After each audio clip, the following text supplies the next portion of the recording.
Всем привет! Сегодня в меню пасхальный кулич. Для этого кулича нужно сделать некоторые заготовки за сутки. Одна из них опара бига. Для нее у меня здесь 60 граммов воды, чуть теплой. Температура примерно 30 градусов. Сюда я добавляю 1 грамм сухих дрожжей. Выглядит это вот так. И дайте дрожжам раствориться. Можно использовать свежие 3 грамма. Теперь я беру 100 граммов пшеничной муки и добавляю к воде примерно половину. Хорошо перемешиваю и добавляю еще половину от оставшейся половины. Оставшуюся муку высыпаю на стол и выкладываю на нее содержимое миски. Хорошо соберите все. Нужно вмешать всю муку. Не нужно заниматься долгим вымешиванием. Видите, что масса стала однородной? Достаточно. Тесто округлите. Можно сделать надрез в виде креста, чтобы ему было легче подниматься. Уберите в какую-либо посуду. Посуда должна быть достаточно просторной, чтобы у опары была возможность увеличиться в 3 раза.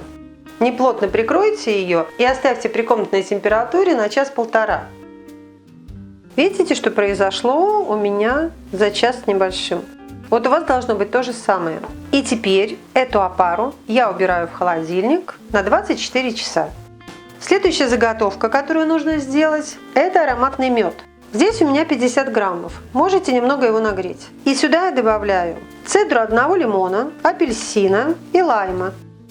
Если вы не очень любите, когда цедра чувствуется в тесте, то можно пробить эту массу блендером. И у вас получится такая ароматная паста.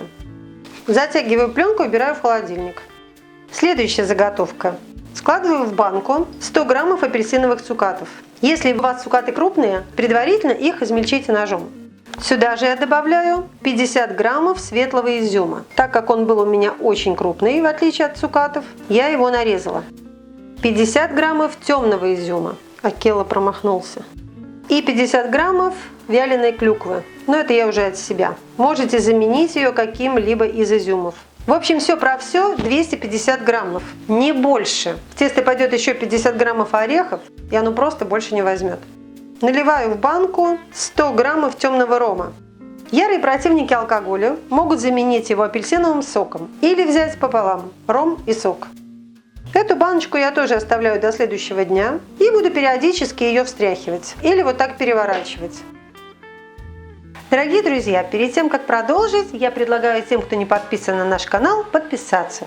Нажимайте колокольчик, выбирайте опцию «Все» для того, чтобы получать уведомления о выходе новых видео. И всегда быть с нами на связи. 120 граммов воды, 3 желтка и 1 яйцо должны стоять в холодильнике. 100 граммов масла нужно достать из холодильника за час до замеса. Оно должно быть мягким, но не теплым. То есть это называется состояние помады. Видите, оно очень просто разминается. И пока будет тесто замешиваться, оно еще немного размягчится. Но не надо, чтобы оно плыло. На весь кулич нужно будет 2 порции масла.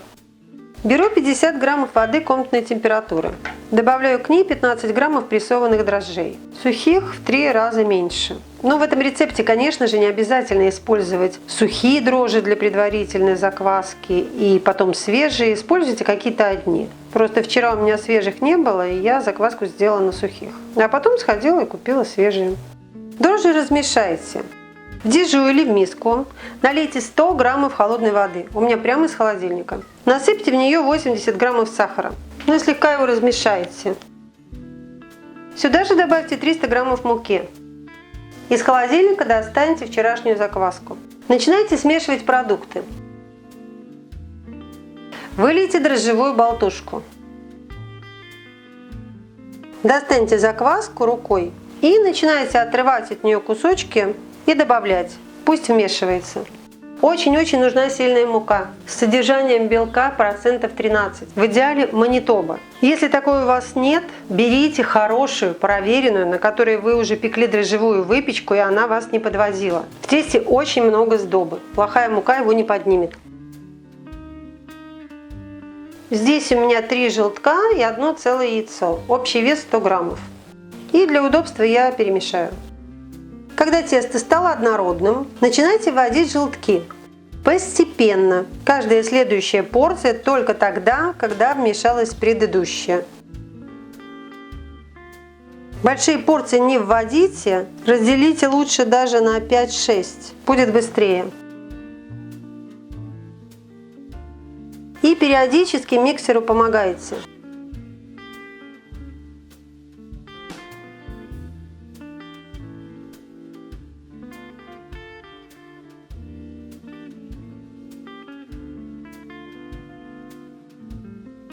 Я вмешала в 5 приемов. И когда все желтки хорошо вмешались, видите, масса однородная. Нужно вводить масло. Тоже постепенно, не торопясь, в несколько приемов. Здесь получается тише едешь, дальше будешь. Видите, какое масло? В общем, все продукты у меня вмешались, но перед тем, как вымесить тесто окончательно, я хочу убрать дежу в холодильник минут хотя бы на 20, потому что вмешивались долго, и все-таки тесто у меня нагрелось. Кстати, желательно, чтобы на кухне тоже не было жарко. Можно просто прерываться при вымешивании, чтобы тесто не успевало нагреваться. Итак, можно продолжать, и теперь нужно это тесто окончательно вымесить. То есть до такого гладкого, блестящего, однородного состояния. Вы можете ориентироваться по тому, как оно отстает от стенок посуды. Ну или от ваших рук от стола. Вымешиваю долго. Я поставила вторую скорость, но еще чуть-чуть. Температуру теста нужно держать до 26. И я еще хочу сказать несколько слов тем, кто называет все это вознёй и пишет, что «Ой, нет, я не буду». Я, конечно, понимаю, что все сейчас очень заняты, всем нужно ответить на 1500 сообщений, зайти в 1500 социальных сетей.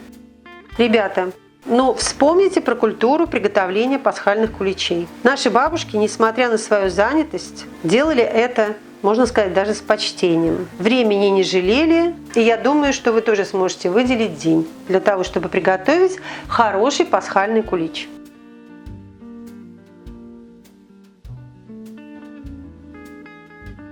Чудесно, со стенок все собралось, отлипает, очень красивое, гладкое. Но это еще не все. Это первое тесто. Смажьте посуду растительным маслом. Я перекладываю, чтобы было более зрительно и удобнее ориентироваться, как оно подойдет. Посмотрите, какое замечательное тесто для этого пасхального кулича. Так, укладываю его в посуду, распределяю, накрываю крышкой или пленкой и ставлю на расстойку при 28 градусах до увеличения объема втрое. Где найти 28 градусов? Возьмите мисочку с горячей водой, поставьте ее в духовку и туда же поставьте тесто. И посмотрите, что за 1,5 часа у меня произошло.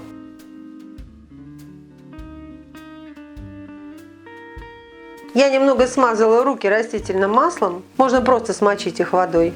И сделаю так. Раз, два. С 4 сторон. И можно его перевернуть. И теперь минимум на час я ставлю его в холодильник. Если нужно, можно оставить до 3 часов. Не забудьте за час-полтора до замеса достать вторую порцию масла. 150 граммов. Также нужно будет еще 4 желтка. Их я пока держу в холодильнике. Если хотите, можете сделать ореховую помадку для кулича. К 50 граммам белка добавляю 80 граммов сахара. Сюда же 30 граммов кукурузного крахмала и 50 граммов миндальной муки. Все хорошо перемешиваю. Чтобы это было проще, можно крахмал предварительно смешать с сахаром. В общем-то, и так перемешается. Закройте пленку и уберите в холодильник, пока не понадобится. И еще нужно нарезать миндаль. У меня он не очищенный, но поджаренный. С кожурой ароматнее, но если хотите очистить, пожалуйста. На канале достаточно рецептов куличей на любой вкус. Есть куличи по ГОСТу, есть кружевной, есть творожный, есть заварной. В прошлом году я поставила, на мой взгляд, идеальный кулич, но некоторым не хватило сладости и не хватило сдобы. Я решила, что все имеют право на свои желания, и поэтому сегодня сдобный, сладкий пасхальный кулич. Беру 100 граммов муки, добавляю 50 граммов сахара и перемешиваю. Достаю охлажденное тесто. Видите, оно все буянит. Выкладываю его в дежу. Ее я, кстати, тоже подержала в холодильнике. Добавляю в тесто муку с сахаром. И буду все вымешивать до гладкости.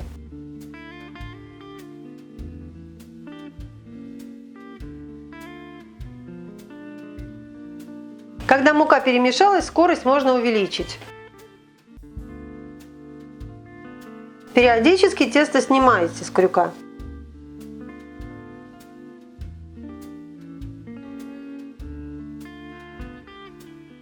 Именно на этом этапе, пока вы не добавили сдобу, нужно хорошо вымесить тесто. Потом уже вместе с желтками и маслом сделать это гораздо сложнее. Когда видите, что тесто стало вот таким гладким и однородным, добавьте 4 грамма соли, ароматную медовую пасту. Вы еще про нее не забыли? Перемешайте и начинайте понемногу, по очереди вводить желтки и масло. Так же, как делалось с первым тестом. Пока не вмешается один продукт, второй не вводится. Вообще с этим тестом очень хорошая практика останавливаться. То есть помесили, остановились, дали ему полежать. Сами отдохнули и тесто охладилось. Я не прерываюсь, потому что тесто у меня достаточно холодное, в кухне прохладное, и к тому же я ввожу холодные желтки. Когда ввели все масло и желтки, вымешивайте до тех пор, пока тесто не начнет отходить или от рук, или от стенок чаши. В общем и целом процесс закончен. Видите, какое тесто растяжение? Просто красота. Осталось ввести сухофрукты. Это тоже можно сделать на комбайне, а можно руками. Перед использованием я их откинула на сито, чтобы стекла лишняя жидкость, и даже чуть-чуть прижала. Но обсушивать уже не буду. И орехи, конечно же. Посмотрите, оно прекрасное. Растяните, не бойтесь, потом скребком все соберете. Да, сухофруктов целая гора. Как в любом уважающем себя пасхальном куличе.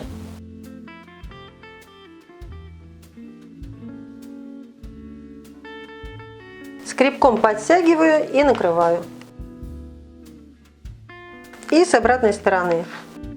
Слежу, как бы не уехать из кадра, и все равно постоянно уезжаю. Немного переставила камеру, чтобы был лучше обзор.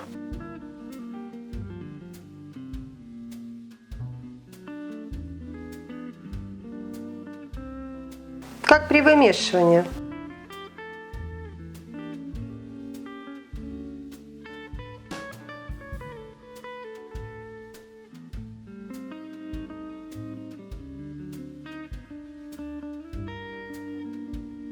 И сейчас я уберу его в ту же посуду, в которую оно подходило.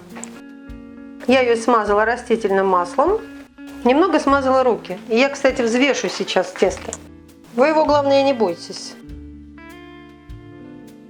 Килограмм 600 граммов. И в таком виде убираю его в то же место при 28 градусах на час. Через час. Отлично. Стол подпыляю мукой. И выкладываю тесто. Тесто нужно разделить на желаемое количество куличей. Можете на глаз, можете по весу. 535 граммов, если на вес. Готово. Теперь делаю так. Беру одну часть теста, округляю.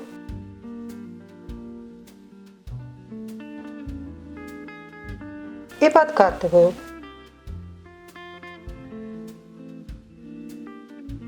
Укладываю на подпыленный мукой стол. Также с остальными. Аккуратно подтягиваю поверхность теста. Оставляю в таком виде на 30 минут. В таких формах я буду выпекать. Дно 13, высота 10. Заготовки нужно еще раз подкатать. Так нежно и плавно подтягивайте тесто. И нежно укладывайте внутрь. Куличи идут на расстойку. Тесто должно подняться так, чтобы до края оставался сантиметр. Куличи расстоялись. Духовка у меня разогревается до 175 градусов.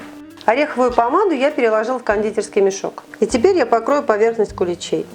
Вообще-то ореховая помада должна быть густой после холодильника, но мне тут захотелось поэкспериментировать, а это не всегда бывает удачно. Поэтому в описании я дам старые пропорции. И если вы будете использовать эту помаду, то после ее нанесения сверху посыпьте сахарной пудрой.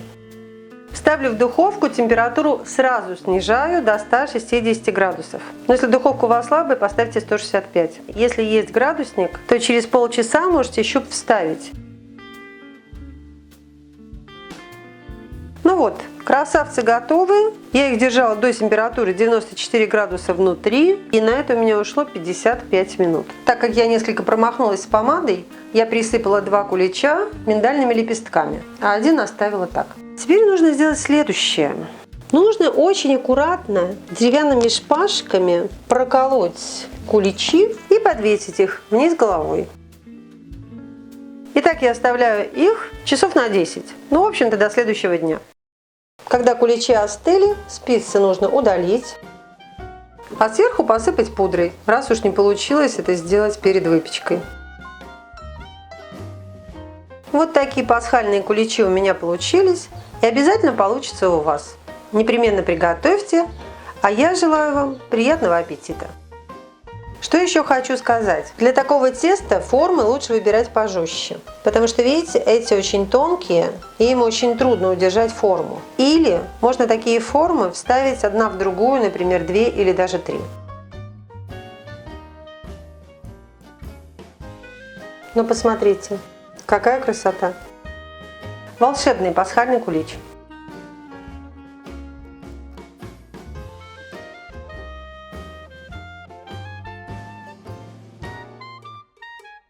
Как любят сейчас показывать.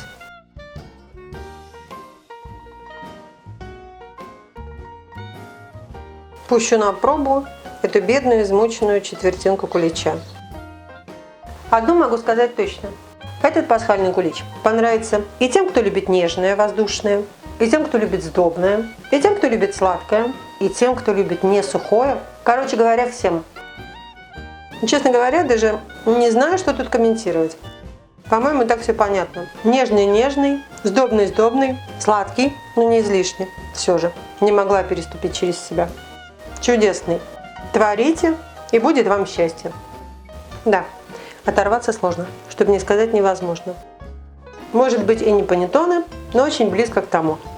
Мякоть, кстати, тоже волокнистая.